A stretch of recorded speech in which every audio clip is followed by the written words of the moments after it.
I know what you've been thinking. We couldn't possibly do another episode on stablecoins, but with so much heat going on, especially in the US around stablecoins, the Trump administration, the Genius and Clarity Acts, it is important to have these conversations. And today we have Ryne Saxe, CEO of ECO, talking all about fiat to stablecoins. We go deep into what he was doing prior to joining the cryptocurrency industry at such an early adoption stage. We talk about eco and where it's going in the industry. We talk about protocols and liquidity providers, everything you need to know, and a whole bunch of new topics and terms like native routes, eco accounts, crowd liquidity, things that you need to know if you're going to be jumping into this industry, whether you're in traditional finance, fintech, or even operating in crypto business. This is probably one of the better episodes to listen to around the nuances of stablecoins and the new infrastructure that is taking over the way we do payments and how we know it today. Let me know if you enjoyed this episode, and we'll see you next week. This is your host, Stephen Sargeant, Around the Coin podcast. We are going stable-ish. We're getting into stablecoin infrastructure and talking about payments in the crypto space with Ryne Saxe, the CEO of ECO. Ryan, you were at Stanford Law. I found this really interesting, Ryan. You were at Stanford Law. You spent a lot of time in D School. What's that? You even jokingly say on your LinkedIn that you probably know more about D School than actual law. I went on the D School website. Looks like it's just a place for collaboration, technology, inspiration. Yeah. Maybe break that down for people that don't know about D School and Stanford. Oh, nice. That's a fun first question. Thanks for having me on, Stephen. This is going to be a fun conversation, judging from that first one. So, yeah, I went to law school at Stanford. Actually, the main reason I went there is because it's way less structured kind of law school experience than most. And so they don't do GPAs. They don't do sort of affirmative class ranking, and they let you roam all over the university, right? And so it's a really unique take on just kind of like not only legal education, but sort of a willingness to be kind of cross-disciplinary. So I took full advantage of that. I wanted to go to Stanford. Obviously, it's a great school, but I wanted to go there so I could roam quite a bit. So I spent a lot of time at the business school, and I spent a lot of time at the D school, and even some time in the physics department, because that had been my major in my grad school track before. So I still nerded out on some stuff there. And the cool thing about Stanford D school, it's pretty unique, is just like this insanely kind of creatively structured, multidisciplinary set of classes, many of which only exist one time, that are intended to sort of like come at pretty abstract concepts from pretty abstract directions. Some are sort of like literally like physical play, some are like physical product design, some are just like much more conceptual sort of heuristics about, that might be relevant to product design or industrial design in some way. And so it's a really cool way to stretch your brain. It's a really cool way to have fun, I think, in doing so. And for me, legal education was great, but it's like a system. Yeah. And a lot of times I wanted to my broader interests were led me to want to get outside that system for at least a couple hours a week, and I could get credit for doing so. And so I tended to be around the D school a lot when I was there. I took a course about sort of the design of money, which ended up being sort of somewhat nerdy relevant to sort of interest in crypto. I took a course about automotive design. I took a course about sort of like psychological empathy frameworks and how those might feed into user experience flows, all kinds of arbitrary stuff. So that was fun. It's a lot of fun. That's super interesting. It's funny. I was just going on a walk and I was listening to a podcast, and it was one of the, early, I think he's the CEO now of Shopify, saying how he went to McGill University because there was a professor there says, if you really want to get into business, come to law. Even if you don't plan to become a lawyer, it's really helpful for business. What are your thoughts now? Because you kind of went into law, maybe not planning to be a lawyer, I'm not sure. But now that you're in business, have you felt that was beneficial for you? Somewhat, but I think it's less related to law school itself and more related to what I did afterward. And also maybe because I did take a bunch of business school courses while I was in law school because I had the freedom to do so. I was sort of like a little bit of a square peg, round hole here. I never wanted to go to law school. It was suggested often to me when I was an undergrad, and it was like the last of my choices about carrying on. And one thing led to another. Couple years, I left my physics grad program because it was narrowing me down a little bit too quickly on a particular dissertation and discipline. And then a couple years of doing other things in between, and suddenly law school, It made sense, as surprising to me as anyone else. And I chose Stanford for the reasons that I talked about before. It was really the main or the only one I was interested in attending. If I hadn't got in, I don't know what I'd be doing right now.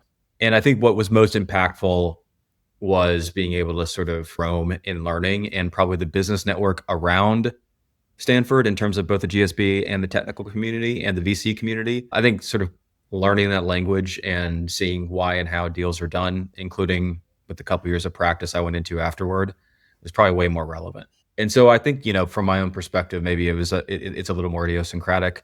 I don't know if I would make the same generalization that if you want to learn business, go to law school. I don't know if that value prop is as strong, honestly, as it used to be. I just think it matters kind of like what community your legal education throws you into or exposes you to. And then, what can you learn, quote unquote, on the job from there? That's been my experience anyway. What do you think the value prop is of school, like college, universities? It's been 2 decades since you've been in school, but you're also hiring people and working with entrepreneurial professionals. What are your thoughts? Is university, you think, still important? Or for certain trades, like I'm curious, for someone that went to a very high level school and now someone that's an entrepreneur, do you see the benefits of school the way it was maybe 20 years ago when that was usually one of the few options you had to was to, everyone's parents wanted them to be in some kind of post-secondary education? Yeah, I think that's a super timely question. And that question has layers, right? We could peel that one back, I think, quite a bit.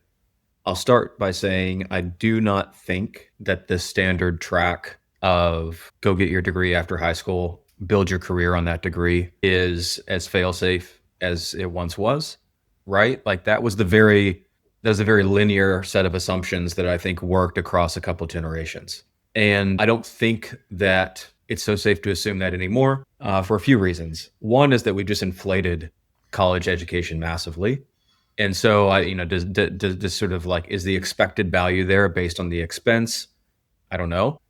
We've inflated certain sort of professional and job markets massively. So is there the guaranteed job on the other side that there used to be 20, 30 years ago? It seems like not.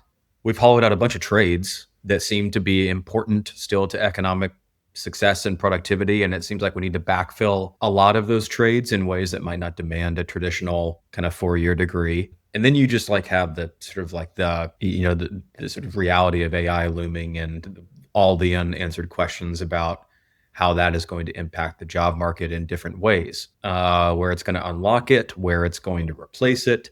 And, there's a lot to hedge there.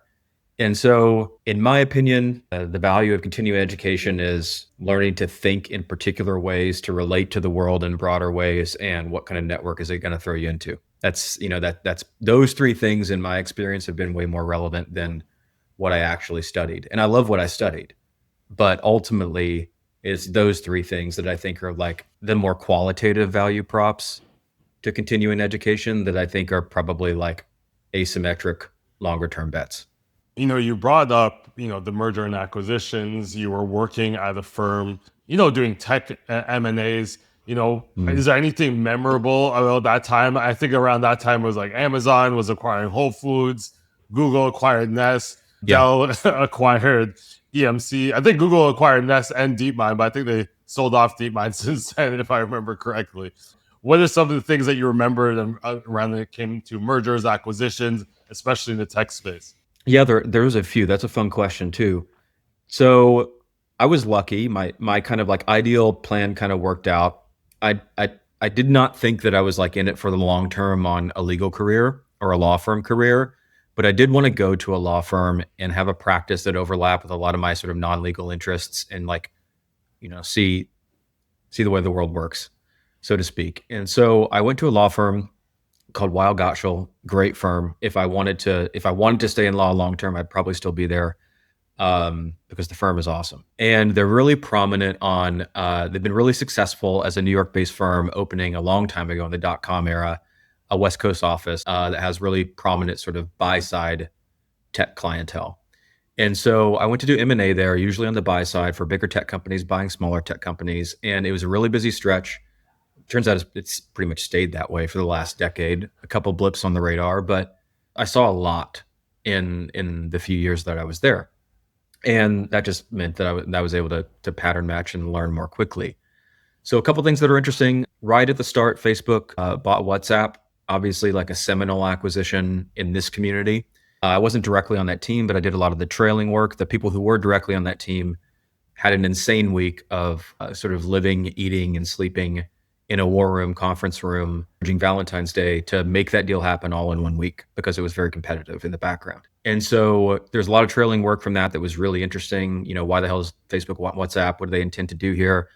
That's what's for the deals you hear about and the deals that never happened that were flirted with. That was what was super interesting about being in that seat is you get to see a couple years down the road on like a buy side company's product pipeline. We represent Apple, for example. So they're doing all these acquisitions because it's going to turn into a feature for the iPhone, right? So they buy a fingerprint reader or they do something in computer vision to get ahead of their AR kit, et cetera. That's interesting stuff to me. And so that was cool. Maybe the last thing that I'll highlight, there are a couple deals I guess I probably can't talk anything about that were flirted with that would have been real market movers. And it was just interesting to see why those even got going and then what made them stop before they ultimately turned it into something. But one thing that was really interesting that I think is highly relevant right now is that while I was there, Intel bought a company called Altera, and it was just like a deep semiconductor deal. And Intel, so their semiconductors are sort of like built or based on 2 or 3 fundamental technologies. Intel was really good in one of them. Altera was really good in another. So it was sort of a synergistic tech platform play for them. But what was fascinating about this deal is neither of them make most of their own semiconductors. The semiconductor pipeline has become more and more newsworthy in recent years as we've gone through export controls and sort of the CHIPS Act, et cetera. And I think maybe more technical people in the audience might understand that most semiconductors, even if they're designed in the US, are made by TSMC in Taiwan. And both Intel and Altera were customers of TSMC. And this is like national security stuff. Like, this is just so interesting to me. The most sensitive detail in that acquisition was that Altera had a master agreement with TSMC that they naturally did not want Intel to be privy to. Because if the deal fell through for whatever reason, they did not want that business intelligence to be internalized in a potential competitor. And that agreement was a physical agreement typed on a typewriter that was, a master agreement that was a couple decades old. And the way that, it's just a different way of doing business. You start out with a master agreement and every year you sort of revisit it relative to your new product lines and TSMC's new capabilities, and you staple, a new set of terms to it. But it could not be uploaded in a shared data room and it could not be divulged to the buyer. And so you have this sort of physical agreement that only a handful of intermediary attorneys have access to in order to do the diligence they need to do, if it impacts any of the legal terms of the deal, but the business sides can't actually review it. And that's just fascinating thing, right? This thing you're never aware of, or in terms of a really important market and business relationship in the world. I think details like that in terms of learning and having about the way a business is conducted and having some awareness of that was a really interesting element of the practice that I took away from it. So that would be sort of a fun one that I'd point out from that era. That's a major deal, right? That agreement is like what makes the whole deal. I'm assuming that it makes that whole deal kind of fly. I'm curious. Totally. You mentioned the lull that we had here I'm in Canada, but based in the US, that lull in merger and acquisitions. Some people put that on the shoulders of certain people in the government. But we have seen some recent acquisitions. We're going to talk a little bit more about Stripe acquiring not just Bridge, but they're also acquired, I believe it's pronounced Privy or Privy. And, Ripple's bid for pre-IPO Circle, which was super interesting. Do you think M&A is finally back? Is this a good thing for industry? Is this a good thing for crypto? Or is it just the hype of stablecoins that has, VCs and other bigger, larger enterprises going after any player in the game while there's still a chance? Yeah, I think M&A is coming back pretty quickly insofar as I can kind of just temp check the market. I think naturally there was a lull as there was post-COVID, and then there was sort of some reorganization of trade policy and export controls, and more broadly, that probably confused M&A for a bit. Government reviews took longer. Within crypto in particular, though, I think it's going to be the biggest M&A boom we've ever seen. It may already be. I think there's a couple reasons for that. Infra development's been really good over the last couple of years. There's a bunch of really legit teams building good stuff. It's not all going to work in sort of mainstream distribution. And so there's a lot of opportunities to pick up good teams that have built very legit tech, but just didn't really find a way to get it to market sustainably. There's going to be quite a bit of activity there, I think, coming out of the last couple of years of crypto development as the market heats up. And then you have just like this market meta around stablecoins, and it's very relevant, and it bridges traditional finance, payments, and crypto development alike. And so I think what you see, and Stripe was kind of in front here, but they're just a harbinger, in my opinion. You'll see kind of quote unquote Web2 or fintech companies that feel like they need to catch up to this sort of stablecoin market and meta and technology, looking to acquire their way into a leadership position there. And it's relatable technology, right? So it's pretty relatable technology. It's a dollar that moves. It's more programmable. It moves better, right? But that's pretty relatable as opposed to a lot of the deeper kind of crypto stuff that we may try. And so I think that makes it ripe for more consolidation and more acquisitive activity as TradFi and Web3 kind of overlap in that particular asset class. And so I just think what we've seen with Bridge, what we've seen with Privy is just like a harbinger of probably more to come. And I think we'll see exchange consolidation a bit as well. Coinbase did a big deal last month to get into, I think, further into derivatives exchange, different asset class exchange as opposed to spot markets and some of the institutional stuff they already serve. And I think that you'll see some of that as well, either to expand into a new market or an exchange might have a good regulatory kind of position already, or to expand the suite of kind of like market offerings that an exchange might have as well. And you have a bunch of kind of think mid-tier exchanges that are doing like decent volume, but struggling to grow as the big ones get bigger and probably are, ripe for a growth acquisition there. And so I think that, you're seeing the more traditional financialization of the acquisition market around some of these crypto companies. And it's just kind of rocket fuel, to go around right now. So I think it does feel like rising tide lifting all boats at the moment, not just based on the price of Bitcoin, but based on sort of outside interest coming in. And we saw Robinhood recently. We were at Consensus here in Toronto, and Robinhood acquired WonderFi, which spent probably the last 3-4 years acquiring every major, pretty much crypto exchange form and different licenses here in Canada. Before we jump into what you and the team are building at Eco, with all this hype around stablecoin infrastructure, what's your lay of the land of what's going on today in regards to the stablecoin industry, especially as more people are paying attention to the hype, a lot of new entrants in the space. To your point, once one stablecoin company gets acquired or bought for millions, if not billions of dollars, every fintech wants to flip on the stablecoin switch, that the neon light that they offer stablecoins in some way. Where are we right now in the ecosystem if you had to put, your finger on the pulse of the industry? Expansion mode. Universe expands, universe contracts. Definitely expansion mode right now, and even sort of netting out the consolidation that we're seeing. I mean, this is the rush into the market, right? Like I need stables. And, within that, we're even inventing some new memes that I don't think we actually have a great definition for yet, like PayFi. Right. Crypto is really good at like inventing a meme, then everyone uses it as soon as it becomes interesting. And then you realize that it never meant anything. The more people or maybe it meant something, but it means less every next project that tries to anchor to it. And so that's probably the next example of that. But yeah, totally like expansion mode, traditional payment companies, money transfer companies, trying to figure out how to leverage this technology, trying to figure out whether they need to have some internal concept of a stablecoin, which platform they need to work with, or if they just need to accept existing stablecoins. If yes, from where and which ones. You have new chains rolling each month that seem promising. And then you have sort of stablecoin issuers, new and old, jockeying to support a lot of the best new protocols and a lot of the sort of in-demand chains. And so you have a pretty fragmented kind of state of affairs right now, which I think kind of goes to what we're building at Eco and why.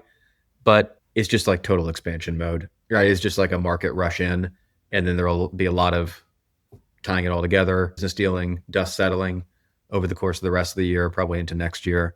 And it's a really exciting time.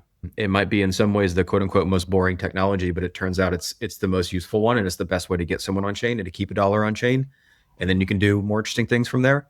But I think it's really good for the space writ large, and it feels kind of like a total blitz right now. And everyone's been asking for the killer app when it came to crypto and Bitcoin. And really, the killer app is stablecoins, right? 2/3 of every transaction in crypto is stablecoins. But to your point, it's not sexy, right? It's boring. It's simple. It looks very much like the digital dollar. It doesn't have that appeal of a meme coin or an NFT that's 300 times X the day that it launches. But you Totally. have been building Eco since 2018. So, In what some was form. the Yep. ethos? What was the void, the gap that you were filling then? And how did you transition to where you are today? Okay, so we were right about some things and we were wrong about a bunch of things. The things we were right about, though, fortunately have carried us through. So we pivoted the product a couple times in a big way, but we haven't really pivoted the mission, and that's helped us keep our best people.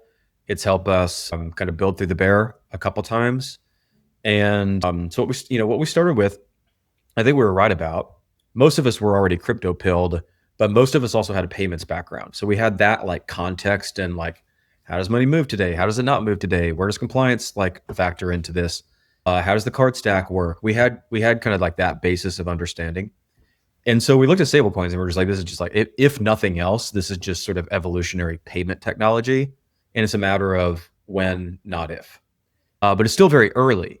I've said in other podcasts and other conversations, in that day, if I was pitching eco, I had to pitch stables first, and then I could pitch eco, right? You had to get someone it was still like so soon. There wasn't like a proven stablecoin really that Right. non-crypto traders cared about or even trusted. And so it was like Gen 1 for stable coins. But I think we were right about just like it's just like fundamentally better money movement technology. And the infra and the accessibility around it have to get a lot better. But that has held true. And I think that has carried us through. And, in the 7 years since, we basically just tried to make stable coins more accessible to bring dollars on chain. And we've come at it from a couple different angles, but that's like the initial ethos.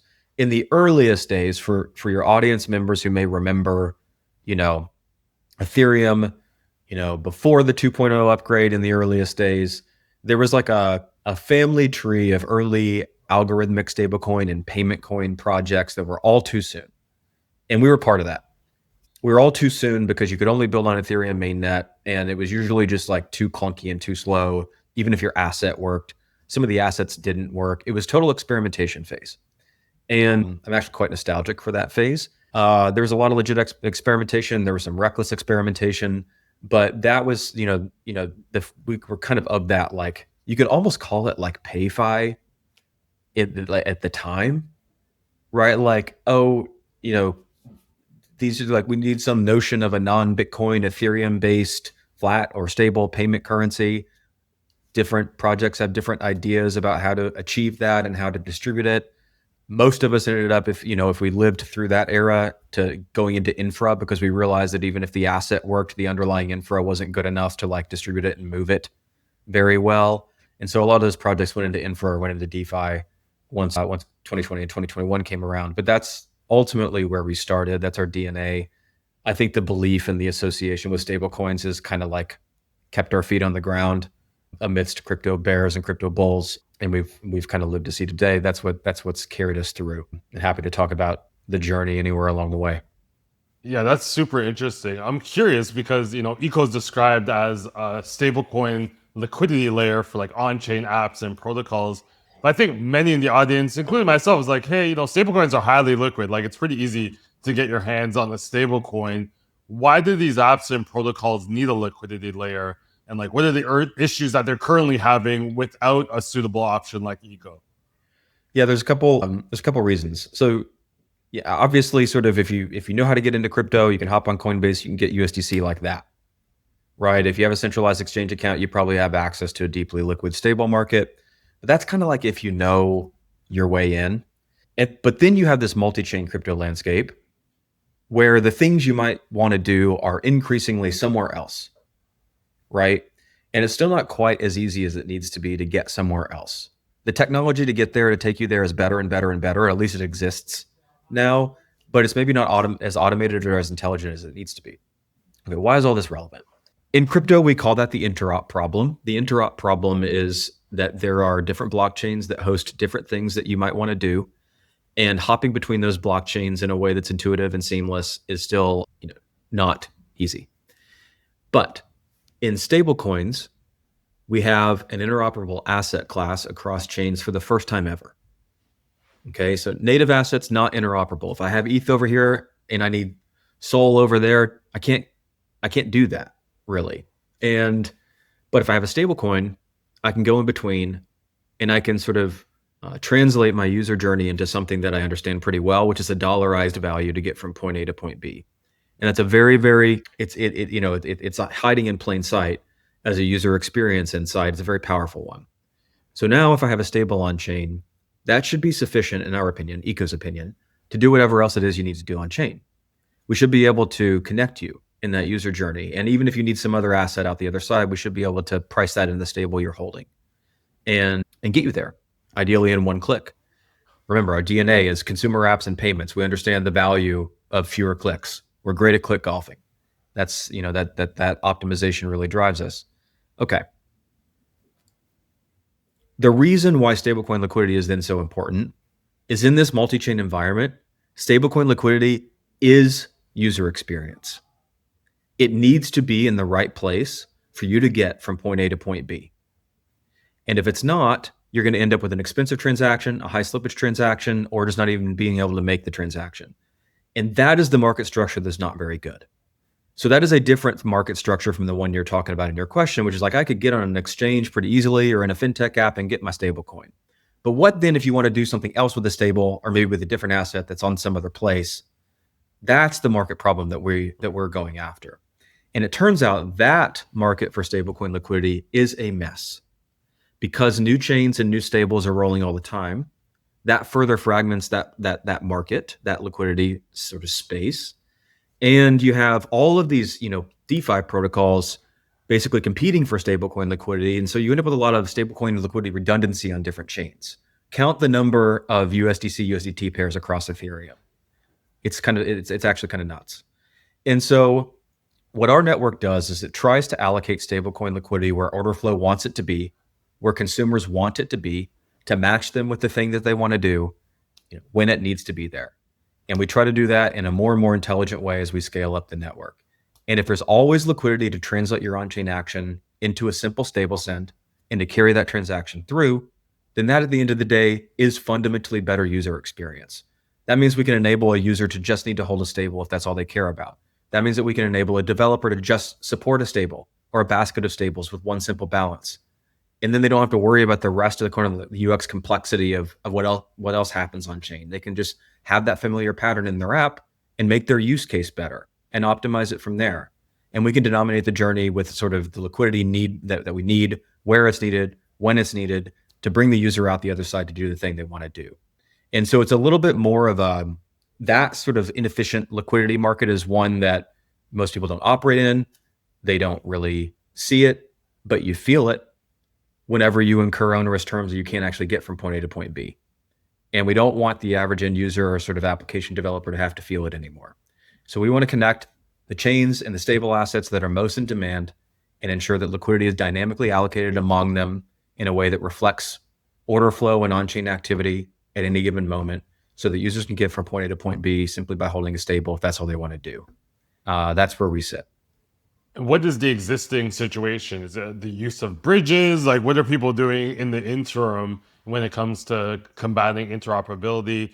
Does it only work if you're part of like Circle's payment network, where it's still fragmented if you're not part of the network? What is the existing situation for the people that you're solving the biggest problem for? Well, I think right now, one inconvenience is that the situation depends on what stable you hold and where.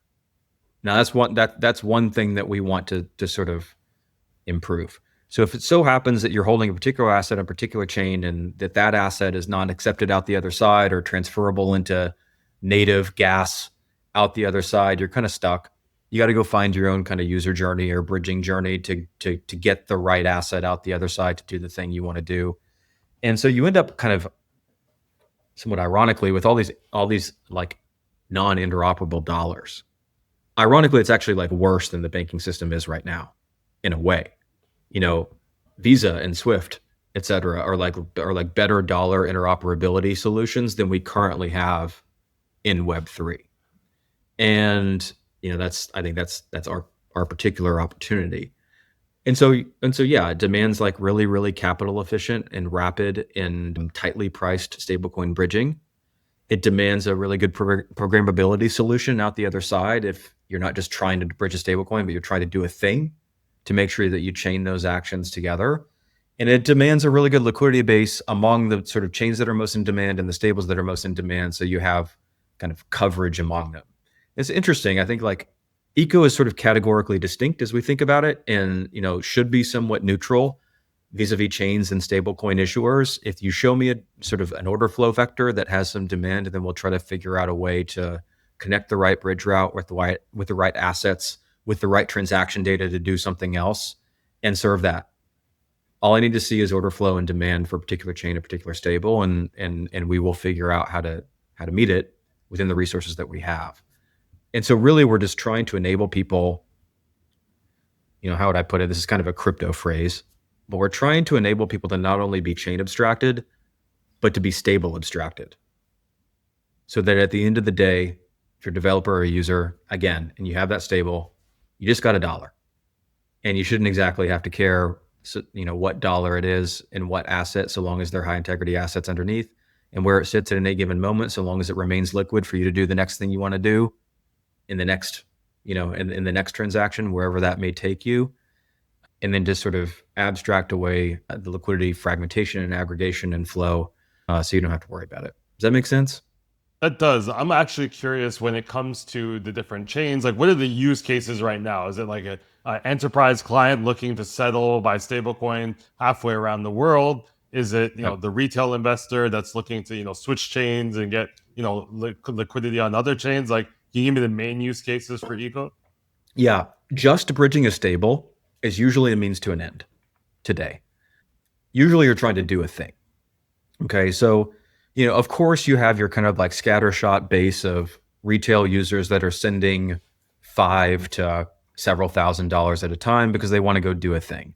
That usually means they're trying to farm something, or they're trying to get into a DeFi protocol, or they might just be topping up gas at a lesser amount. And we have a user interface called Portal that serves those people. Scattershot, there's really good user retention there. We usually see wallet addresses come back, but it may be more or less amounts, more or less frequently, but that just, I just need that stable over there to participate in that thing. So I'm going to send $100. That's sort of, one category, but I get much more specific in the other categories. So we have really fast and cheap ways to move stables. They're highly performant at some size. It's pretty fast and pretty cheap to move a stable at $10 or $20. Oftentimes there may not be sufficient liquidity, and you may have quite a bit of slippage once you get at 10,000, 50,000, 100,000, a million.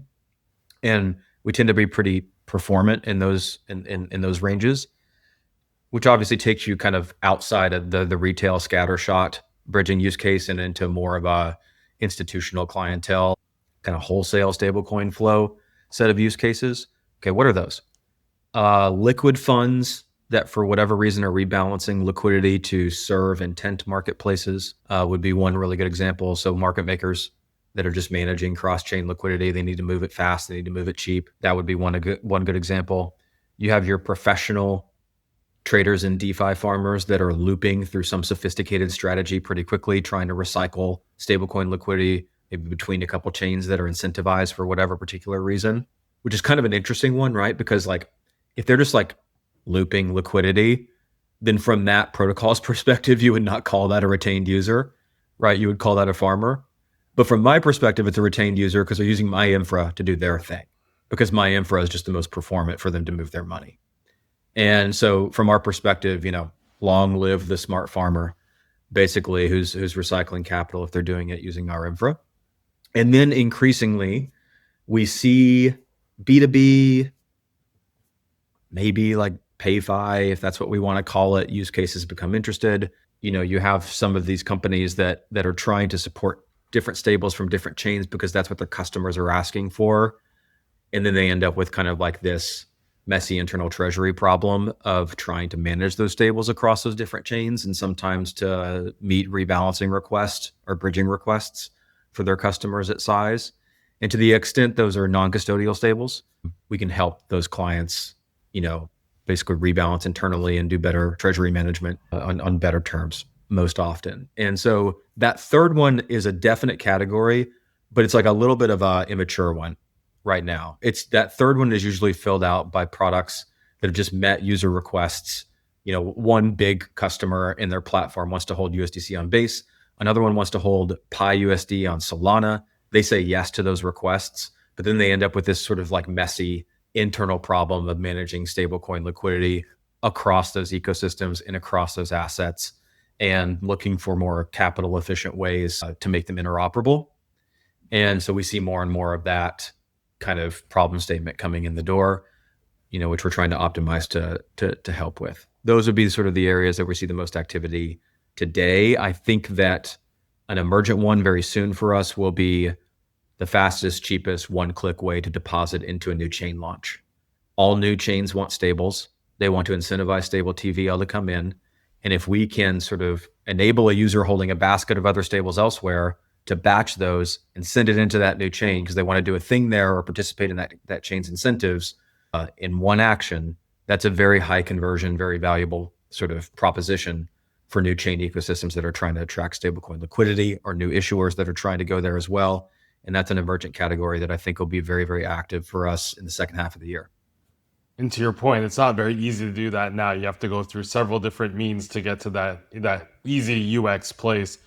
I'm actually curious. Your docs mentions crowd liquidity system where enables stable coin holders to passively contribute to the eco network and receive yield. Is this like classified as protocol based yield, like via native staking, or is this more of like a lending product? It's more like the former, but it has an element of the latter. It's almost a new primitive, maybe not quite. You could quibble with that. And I think a lot of smart DeFi people would quibble with that, but it is something we're trying to sort of make distinct. And so now we're in. It's been a fun conversation. Now we're probably like in a little bit of alpha league territory. So what is really interesting about crowd liquidity is we have this perspective about the market that as more stablecoins come on chain, there's going to be more idle stablecoin capacity sitting there under leveraged. I just believe that's true because as dollars become fragmented, they become higher overhead for people to keep track of and to put to work.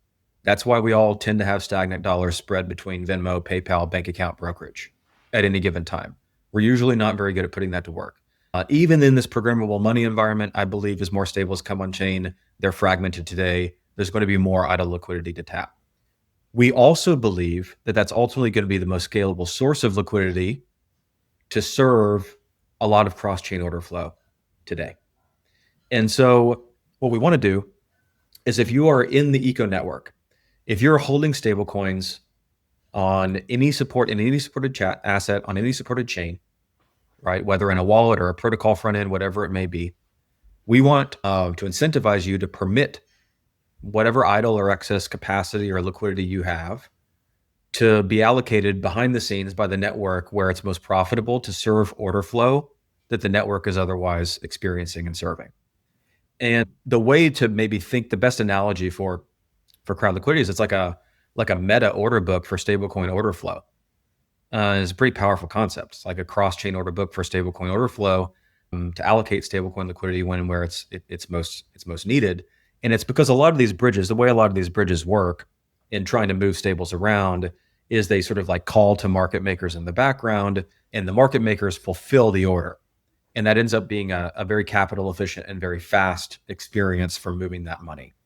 And so you have kind of like this disorganized kind of market of capital allocators that are watching that order flow. It says Ryne wants to move 100 USDC from chain A to chain B. He doesn't have a bridging route available to him. Is there a market maker that sees that in an order flow auction and says, I'll give Ryne 100 on chain B minus a basis point or 2 basis points for the convenience, and we both go on our way. Right. And right now they have to bring their own liquidity. And there are a couple other protocols that are trying to sort of like raise LP funds to allow them to tap that liquidity instead, which scales up to a certain point. But we think what scales far beyond that is to tap retail and institutional sort of passive capital alike to leverage when they don't need it. And you almost end up with sort of like this meta order book concept for flowing any stables in any direction across our network, with that yield exposed really for the first time to these individual participants who can just sort of permit that liquidity to be utilized and passively earn as part of that meta pool. And it's interesting, Hyperliquid did something like this, is like a narrower example. In the early days, I don't know, a year and a half ago, they were seeing really good growth, and they opened up this HLP concept, this hyperliquid sort of LP vault. And all it requested people to do is deposit USDC. And that's it. Single-sided liquidity, the simplest asset, just put USDC in. And this vault is going to run a bunch of market making strategies in the platform. So you're basically providing depth and liquidity to the platform, and the vault will run the market making, and it'll share the yield with you. And if you're early to hyperliquid, that was a pretty good yield source. This is like pretty analogous. We want you to sort of supply your stables when you don't need them. You can do it sort of passively, and the network is going to utilize them to sort of build depth where there needs to be depth in this cross-chain environment, organize kind of order flow, and share yield with those that are participating in the concept. And that's why we call it crowd liquidity. It's kind of like liquidity for the people by the people, transparently on chain. And it provides an incentive to not only put your stable or put your dollar on chain into a stable, but keep your stable there, which is obviously the end game for all of us, move the money on chain. And so we're pretty excited about this concept. Like they can't unstake for a certain amount of time. I think Solana's about 48 hours that you can't unstake. I could be wrong about that. 24 to 48 hours where you can't remove. No, so that's where the staking analogy breaks down. It needs to stay, in our opinion, next block liquid. Mm-hmm. So to really be a passive participant, you basically need to be able to say, yeah, Eco, like any given block, use my sort of permitted liquidity to fulfill an order flow to rebalance. But the next block I need confidence that it's available to me. Okay. And that's what's pretty powerful here. You can be truly passive without managing some complex sort of unlocking your LP strategy by just allowing the network to sweep liquidity in the background at any given moment. Now, because of how Eco works, you can remember what I said earlier, we want to make it such that the user experience for traversing this network is truly chain abstracted and stable abstracted. If that is true, you don't really care at any given moment, maybe where that stable is or what basket of 4 stables it may be, so long as you trust that your dollar is your dollar at the next moment you need it. And that's what's very powerful about crowd liquidity. It allows true passive participation while keeping you liquid the next block. It's just that on any given block, you don't need your funds. They can be utilized to fulfill some intent order or to fund some sort of solver execution. And then you'll get paid back. And that'll be yield that you earn in that moment, but you'll otherwise be able to utilize your dollar spending power in the next block you need to. And I think that's a really, really interesting component of this. Now you can imagine if you want to turn this into a protocol that you might incentivize some base level of liquidity to voluntarily stake or lock up, and maybe they sort of like have a little bit of surplus yield if they do so, just so you you have some baseline over a given time window that you can rely upon, and that capacity is sort of your minimum viable capacity. You can imagine some incentive structure that would sort of ask LPs to LP in that way. But on top of that, I think passive retail could permit $10 or $10 million, depending on sort of who the person is, who the institution is, what they want to do. And if they trust that it's going to remain liquid to them the next the next time they want to transact, then it's a pretty powerful concept. And that's why we think that's also a design requirement to make this pool of capital kind of scale to the depth of demand for flowing stables cross-chain today. When you talk about, one-click user experience, my compliance hat goes off a little. Like, what regulatory obligations do you have for or your network partners when it comes to things like consumer protection? Because that one click, if they make the wrong move, is always scary. Like sanctions, monitoring. What do you have to put in place from like a regulatory or legal standpoint? Yeah, I think we're in a somewhat neutral position there, which is kind of nice. We programmatically move money. We don't own the consumer. Okay. And so what that means is you can imagine probably, as we scale up, as crypto scales up, there will need to be some sort of probable AML sanctions monitoring type of tool kind of watching these types of networks. But otherwise, we're not in the flow of funds. So that kind of like takes us out of money transmission regime. And we're kind of like B2B2C. And so the analogy I use very often is Visa, right? Like, what's interesting is, there's a few things that work about that analogy, but the piece of that analogy I'll focus on for this answer is that we oftentimes, it's one of the most recognizable consumer brands in the world, but a lot of times people don't realize you're not actually a customer of Visa. You're a customer of your bank who is licensed with Visa to issue you a card. And it's a similar way of thinking about kind of like where our network sits, right? The app brings the account, the wallet brings the account. They sort of bring the end user, they onboard the end user holds stables in that app front end or in that wallet. And that product calls to our network if they need stablecoin liquidity or they need stablecoin routing, Right. basically. And they can consume sort of our APIs or our SDKs to kind of stablecoin abstract their front end if they want to. But in that case, if you're dealing with sort of wallet regimes, if you're dealing for for whatever reason with MTLs, if you're dealing with KYC, typically those obligations are going to need to be handled, obviously, by the product that owns the consumer. And then from our perspective, there's probably, as the regulatory kind of environment matures around a lot of these networks, probably some sanctions monitoring technology that'll be integrated down the road. You might imagine.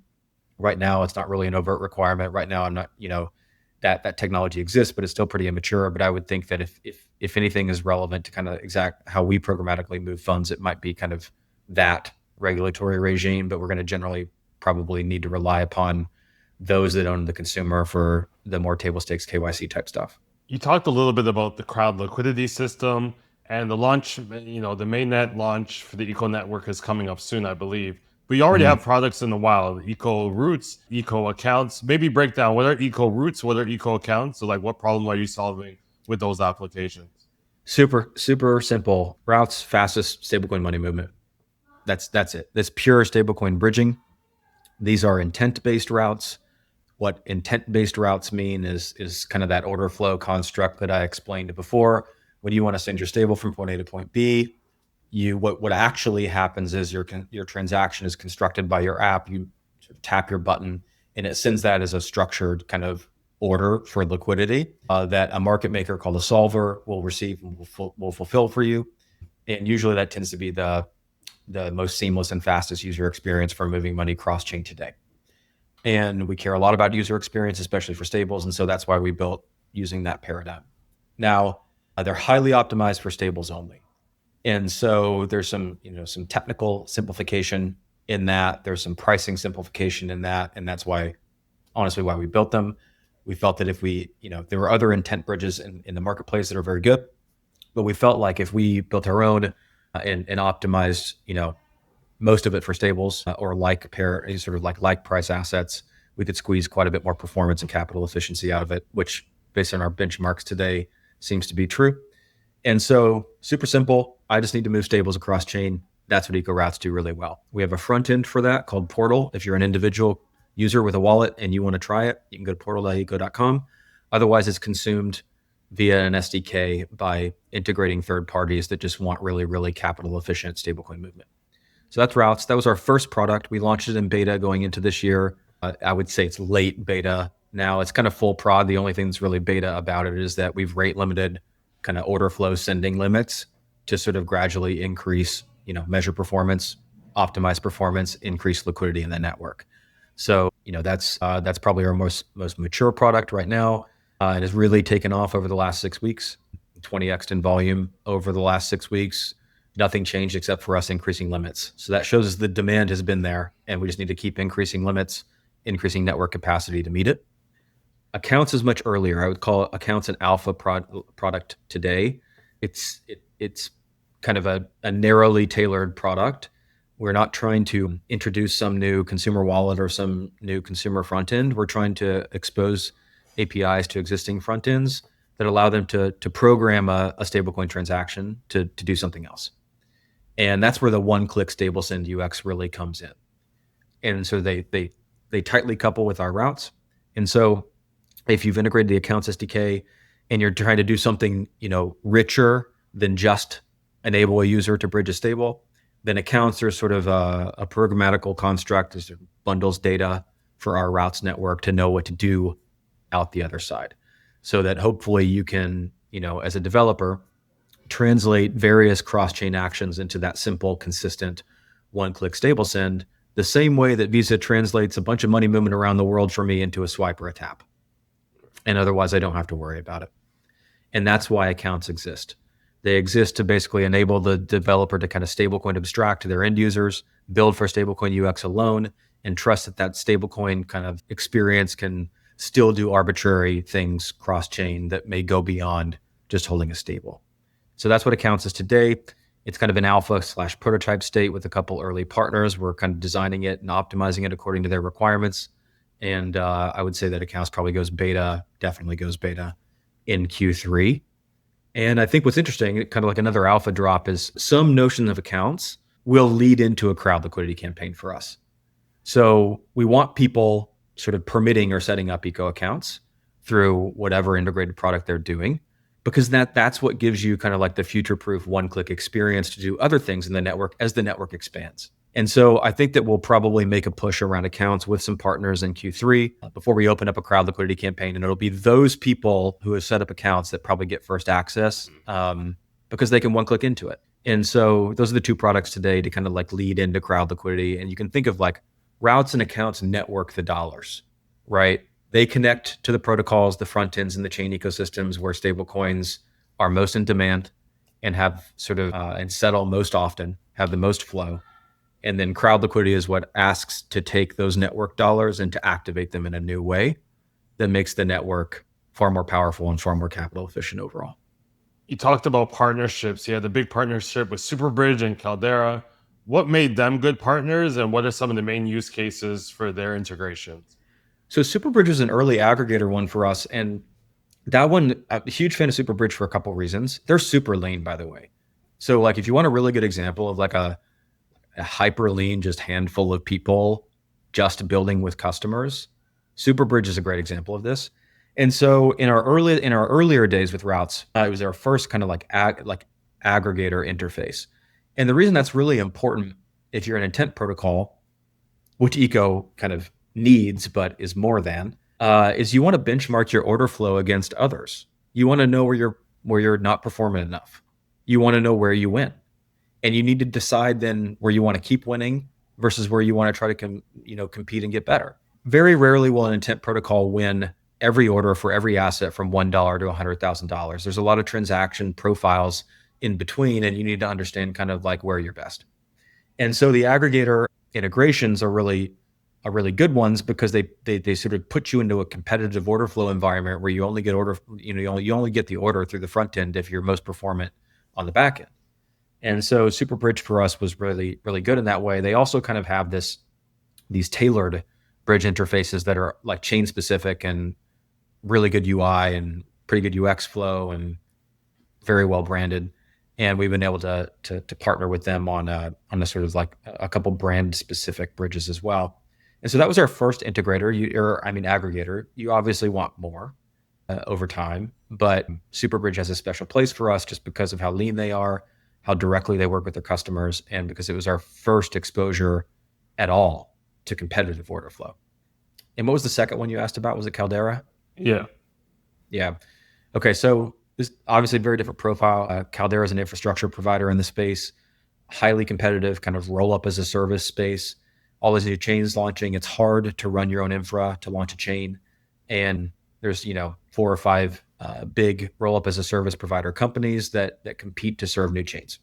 And Caldera is one of the main ones and a close partner of ours. What is interesting about Caldera is that they're also sort of like trying to move their ecosystem more on chain and like actually turn it into its own sort of, what would I say, on-chain native, they call it meta layer, on-chain sort of native infra, where these roll-ups are not only utilizing their sort of off-chain infrastructure for uptime, et cetera, but they're sharing data and sharing state within the Caldera network on-chain through this concept they call meta layer.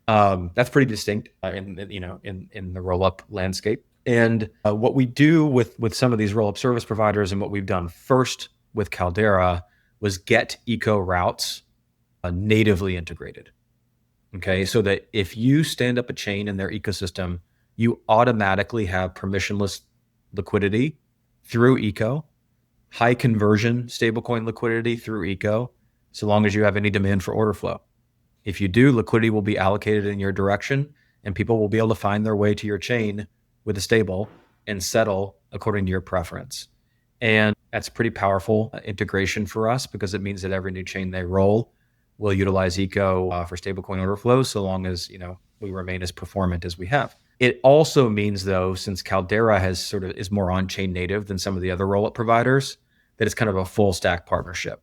So it starts with routes. We will sort of expose accounts and early access to accounts to those chains that want to opt into it or the developers that want to opt into it.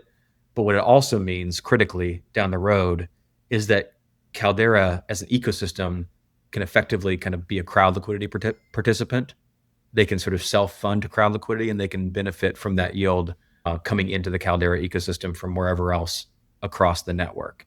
And so it's a really, really powerful partnership, not only because of the native routes integration, but because it'll probably be the first major proof of concept for crowd liquidity in its earliest state before crowd liquidity becomes more open. And that's something we really look forward to. And it's a partner that we try to support as directly and as best we can, that we're literally working with every single day to ensure that we make their ecosystem better however we can, when it comes down to flowing stables. And so I think you can look for a lot more from that partnership, and another big announcement from that partnership as early as the next couple of weeks. That was going to be my next question, is like, what big announcements are coming out? But I'm actually curious, as we start ending off this conversation, you went from CEO to COO, back to CEO for, part two. Yeah. What was the shift between the two roles for you? And in such a competitive market, like, what are some of the tips that you give for those that are hiring top talent? Oh man, this almost never works. This is a way that there's a few ways that I think Eco is unique. This is one of them. This would almost never work. But for us, the CEO shifts in the past have lined up with our pivot points. So I was sort of the initial CEO of the company in the first couple of years. We were on chain. We were building this sort of, early payment tech, payment currency concept. I spoke to that era earlier, circa, 2018 to 2020. And then at the end of 2020, we realized, okay, this is not as usable as we want it to be. Ethereum is not scaling as quickly as we thought it would. And then critically, we thought when we started, the wallets are going to bring the end users. And so we spent a couple of years building infra, and then we got out the other side, and the infra was kind of clunky, and the wallets weren't bringing the users. And so going into 2020, we made a very impactful decision. We said, all right, it's too soon on the infra side. USDC is now a thing. We think that makes the concept of a stablecoin far easier to understand, way easier to opt into. And so we decided to just pivot the company to build a USDC-based bank replacement app called the Eco app. If your listeners have heard of Eco before, they would probably heard of Eco because this product did pretty well for a couple of years. And so that's where I slotted into the COO role. We brought my co-founder Andy in full-time as CEO. I think he was sort of better positioned to kind of like take that and run with it with that product pivot. I think we needed new energy, and we wanted to sort of fundraise on the basis of the early traction we were seeing, do another round. And so I slotted in the COO role in fall 2020, and Andy came in full-time as CEO. And that was the kind of like beta window for the app. We sort of built it out aggressively. We raised a couple rounds on the basis of some really great early traction we were seeing, and we're off to the races. Ultimately, that became an extremely difficult product to build and scale in the US. So in spite of our early success, which was pretty powerful, it sort of, the regulatory environment became more hostile. It didn't catch up. It literally went the opposite direction. It became more hostile. And a lot of the funds flows and partnerships that we had secured to support the app became really, really difficult to maintain. And we ended up winding that product down, which is part of our kind of unique history, is we've built at the infra layer and at the app layer, and we can kind of sort of pull insights from both. But after winding that product down, we knew we had pretty good back-end on-chain tech for that product that we might be able to sort of build out, repackage, and offer to other developers. And that became what we're building now. So essentially, that was a second big pivot in the company's history, and we kind of like went back on chain. We had tried to operate this hybrid product, money transmission, regulated environment for a long time that has a lot of overhead. Once we wound that down, we didn't want to deal with that overhead anymore. So we said we're going to go back to pure on-chain development. So, 4 years later, I came back I hadn't gone anywhere. I was still the COO, so there was still continuity there. But I was driving a lot of the conviction behind this kind of like new on-chain roadmap. Obviously, the app wind down season had been pretty difficult, and we thought that it was a better fit if I took the torch up anew and ran with it. And so, I think when you look at it, if you understand Eco's history, the CEO change ups actually line up, right during those windows of product pivots. And for us, they were just like logical founder, CEO, product fit decisions. And fortunately, at least in our case, not the result of some sort of founder drama. And that's really, that's why it's worked, to be honest. I think you don't get away with that twice. Was it a Steve Jobs moment?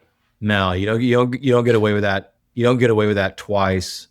You don't get away with that twice. I don't think if there's like real drama that's causing it in the background. You only get away with it if there's like really good fundamental kind of, person fit reasons for what you're trying to do with your roadmap, what you're trying to do sort of with your stakeholders, and how you're trying to direct your company. And so that's a really unique element of our history.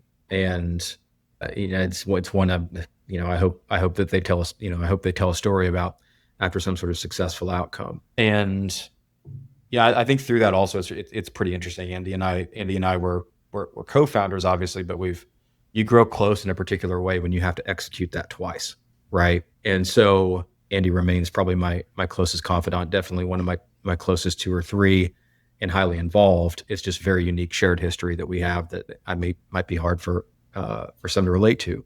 And the second part of your question was about just the talent market. Yeah, is hiring that top where you're talent. You have to hire developers. It's a competitive market no matter where you are, especially now with AI. People, developers are moving into that space versus blockchain. How do you hire and maintain top talent?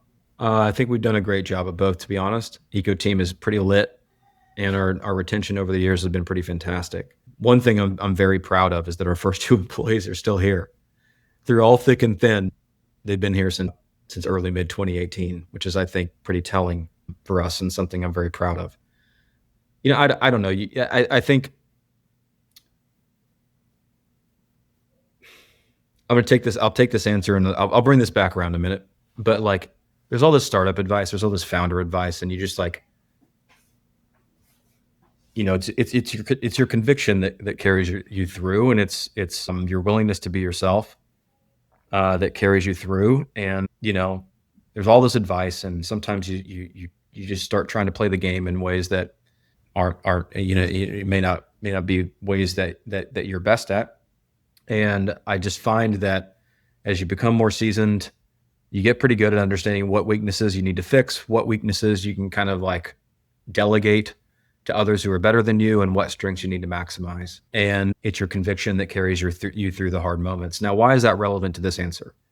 There's a lot of different ways to hire, but if you do a really good job of writing down why you need to make a hire and what outcomes you need from that hire, and if you do a really good job of understanding not only individually what that hire needs to accomplish, but also how they fit within a lean team as a puzzle piece, then you can raise the bar with every next one. It's almost like every next hire has a little bit higher bar to raise than the one before. And eventually that starts to become unsustainable past a certain point, but you can sustain that for a while. And I think that where we've been very, very successful at hiring is understanding what we want out of a particular hire and being able to match intangibles to that puzzle piece part of the equation and identify those things pretty early, both in the job description phase as well as kind of in how we screen people. And we have a team that's been through a lot, that has extremely high trust, has a lot of learned wisdom, has some scar tissue, and has a lot of cohesion as a result. And so I think being able to kind of like earn that level of trust through the interview process is pretty important to us. And at this point in time, we're just comfortable being ourselves. And if you're comfortable being yourself with confidence in what you're doing and with some data that shows that it's working, great talent tends to self-select. And that's the best thing that can happen. And so that's why I think that we've done well there, and we've generally retained people well along the way. I love it. And where can people find you? This has been such a fascinating conversation. I think there's a lot more people looking at stablecoins, whether it's a career investment or just knowledge. They see this space blowing up. Where's the best place to follow you and all your content? We're easy to find. Okay. We've got a very simple brand, a very great brand. If you're interested in eco, you want to learn more about it, you can find us at eco.com. It's that simple, eco.com. If you want to find us on Twitter and follow along in real time, we're just at eco. That's easy too. And then if you're interested in sort of what I have to say intermittently, it's just my first and last name on Twitter at Ryne Saxe. And that should be easy enough as well. So we're not hard to find. And I think we have a pretty big summer ahead. So I hope some people tune in. I appreciate this conversation. One last thing I'm dying to ask you. We mentioned Meta a couple times, Facebook in the conversation. Basically what they're doing with the stablecoin industry right now is what they were trying to do with Libra, Why do you think that failed? Were regulators just not ready at that time to concede that there was an alternative to the traditional financial ecosystem? Was it like just way too many users, not prioritizing privacy? Why do you think that project failed when seemingly you know, the same underlying assets that they were going to be using? You mentioned Bucket earlier in the conversation, is what people are now doing with stablecoins all around the world.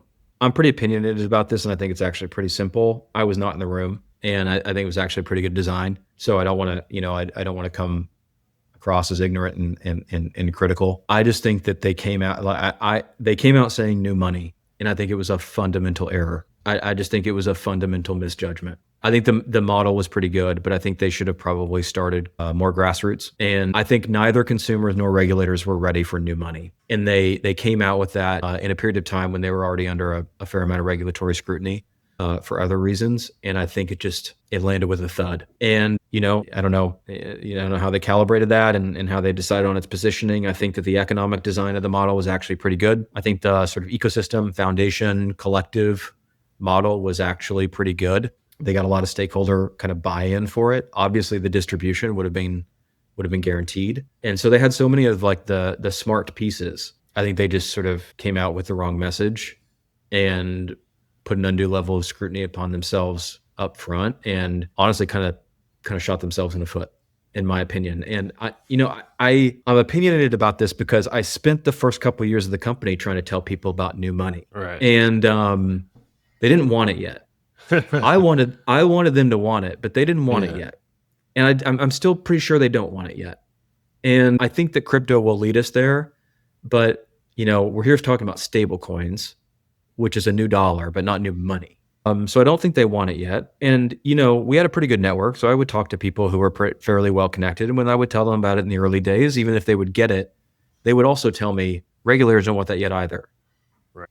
Raoul Powell, when I was sort of an early confidant that I wanted to talk to about this, and on an ethos basis, he liked it a lot, but his very candid feedback is they'll never let you build it if you get big enough. And I think he was right, because Stablecoin tried to build it in their own way, and they were already more than big enough, and it really, I think they stubbed their toe. So I think it's honestly as simple as that. I think it's positioning. I think it's sort of like starting too loud.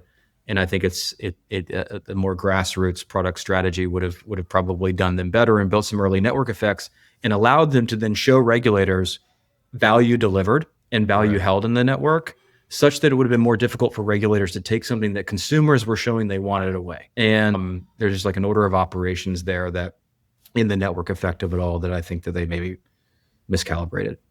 And to your point, they try to make it sexy because, if you put like, dollar to dollar pegged to an asset, it doesn't sound as sexy as new money. And totally. I think that's, to your point, that's the marketing mishap they probably did.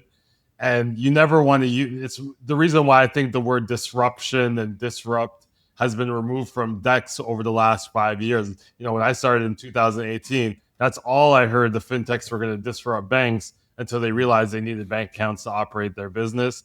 And we kind of saw that, go by the wayside. It wasn't an advantage to say you're a disruptor. I remember there was even like business shows called The Disruptor, and I think those ones have gotten its place.